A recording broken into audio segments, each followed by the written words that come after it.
Hello नमस्ते।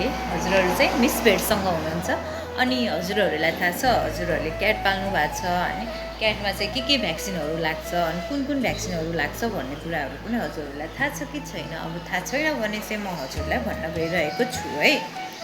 अनि चाहिँ फर्स्ट भ्याक्सिन 8 हप्ताको बिरालोमा चाहिँ हामी के लगाउँछौँ भन्ने कुरा चाहिँ फर्स्ट भ्याक्सिन चाहिँ हामीले FVRCP भन्ने त्यो चाहिँ फुल फर्म चाहिँ म हजुरलाई भन्छु ल।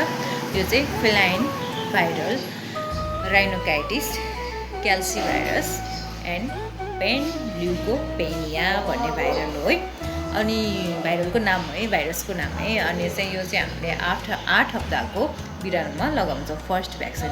सँगै अब हाम्रो सेकेन्ड भ्याक्सिन त्यसैको बुस्टर है FVRCP चाहिँ हामीले 12 हप्तामा लगाउँछौँ। सँगसँगै हामी लगाउँछौँ FELV। यो भाइरसको नाम चाहिँ फेलाइन ल्युकोमिया भाइरसको यो बुस्टर लगाउँछ। यो चाहिँ धेरै बाहिर हिँड्ने क्याटहरूको लागि चाहिँ धेरै नै लगाइरहेको हुन्छ। अनि सँगसँगै लगाउँछौँ। अब हामी आयो थर्ड मन्थमा है।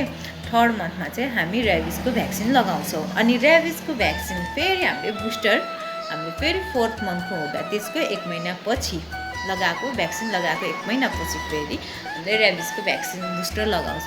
अनि हामीले एनुअल्ली वर्षमा हामीले वर्षै पछि हामीले तीनवटा भ्याक्सिन चाहिँ हामीले रिपिट गर्छौँ।